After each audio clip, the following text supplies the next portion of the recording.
Lá de novo, agora eu falava mais 3 emoções que deixam a gente um pouco mais denso, digamos assim. Deixa a gente com, assim, se a gente não saber lidar, a gente pode, assim, desenvolver quadros que não são tão legais, como a raiva.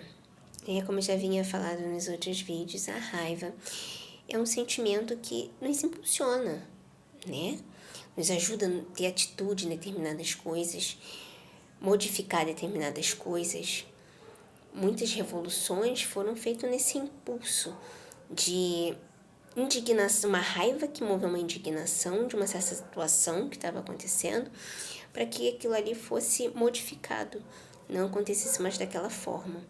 Mas aí foi uma raiva direcionada, que depois foi pensada para resolver situações de forma cordial, de forma mais diplomática, entende? Isso é uma raiva, digamos, produtiva. Mas o sentimento raiva, o impulso raiva, é algo que movimenta, é algo que faz a gente sair da inércia, é algo que traz indignação pra gente. Mas há um problema, quando você deixa essa raiva falar no ato que ela tá sendo, assim, fervendo, pode virar uma agressão, pode virar ódio. Você pode começar a ter, assim, uma certa aversão mesmo a determinados tipos de pessoas, de situações, de visões de qualquer forma, entende? Então a raiva, ela tem essa particularidade que a gente tem que ficar muito atenta. Porque ela pode te levar para um lugar de ódio, de ser completamente averso àquela situação, enfim, aquilo que te deu aquela sensação, e você propagar isso para outras pessoas. Entende? Só porque você está com raiva, ódio de uma determinada situação, você cria algo e aquilo ali vai se disseminando e esse ódio vai aumentando, essa raiva vai aumentando. Por isso é um sentimento assim que dá um movimento, mas que ele é muito volátil, como fala, igual fogo, ele é muito perigoso. Se você não souber, é o mesmo fogo que aquece, ele queima. Entende? Você pode partir para uma agressão, uma violência, depois falar, ai, eu tava movido numa crise de raiva. Então são sentimentos que a gente tem que ter. Se você admite que você tem esses acessos de raiva, fala assim, não, tem situações que eu perco o controle. Quando eu bebo, eu percebo que eu fico mais alterado, falo mais alto. Então, vamos começar a se policiar quanto a isso. Se organizar para falar assim, não, já sei que isso é uma fraqueza minha, então vou trabalhar meios de não ativá-la, ou se ativar, ter a postura necessária para fazer aquilo não me dominar. Porque é algo assim que pode perder uma batalha, digamos assim. Entende? Você vem progredindo numa situação e você bota tudo a perder com acesso de raiva. O orgulho, lembra que eu falei que ele também era tipo uma faca de 2 gumes?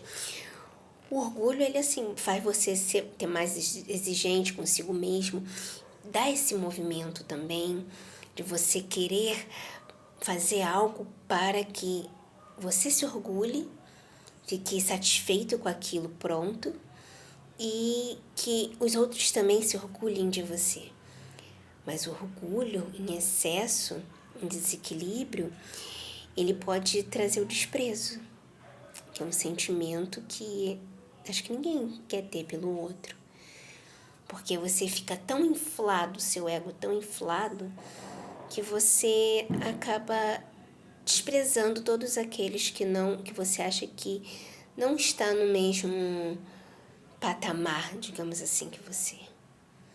Entende? Você passa a ter esse desprezo, começa a ser exigente demais, Não que não seja errado ser exigente em determinadas situações. Claro, você tem que saber dosar as coisas.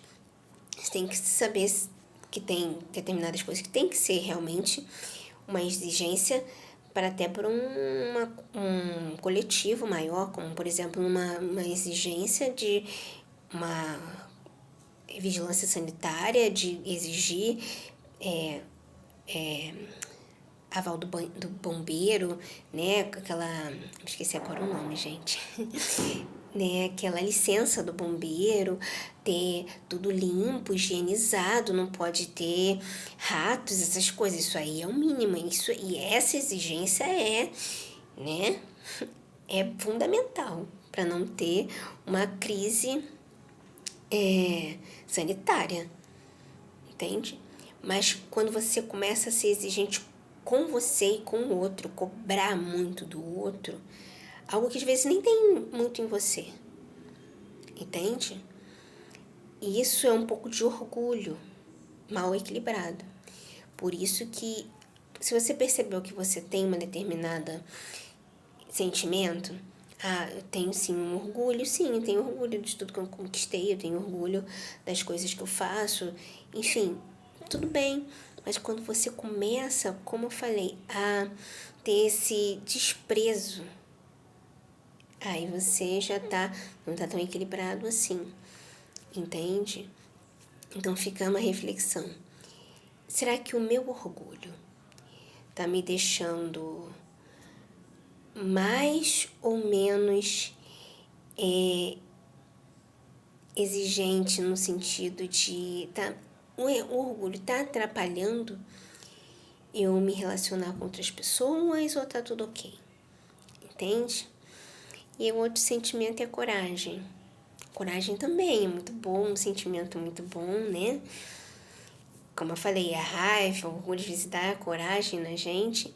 E a coragem também, né? Pode ser algo que, assim, seja bom ou seja ruim. Pode, às vezes, dar um impulso para você fazer uma besteira que não tem volta. Entende? Então, a coragem, ela dá essa animação pra gente.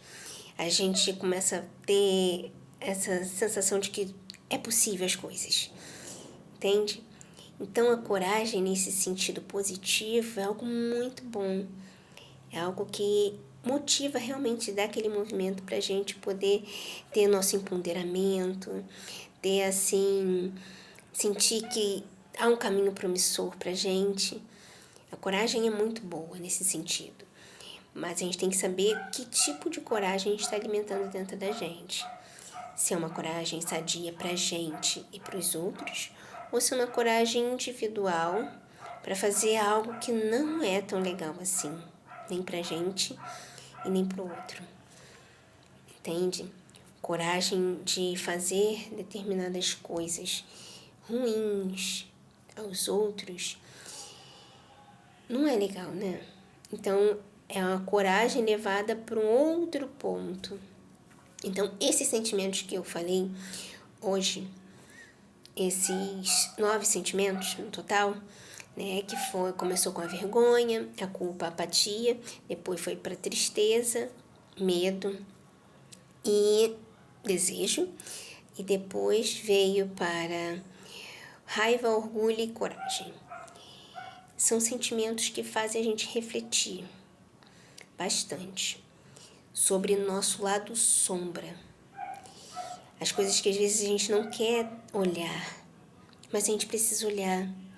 Porque se a gente não olhar para esses lados, a gente nunca vai, de fato, mergulhar nas nossas sombras e entendê-las, ressignificá-las e ter realmente algo bom dentro de nós, genuíno. Entende? Você vai sempre ter aqueles gatilhos, não que mesmo que você trabalhe, você pode ser suscetível a ter determinados gatilhos que te façam recomeçar o seu processo. Entende? Isso é normal, é algo normal. Mas é isso, para levar essa reflexão, para que a gente possa, nossa geração em diante, e as outras também que quiserem aderir, ter essa reflexão e a gente poder ser mais leve para a gente e para os outros que virão.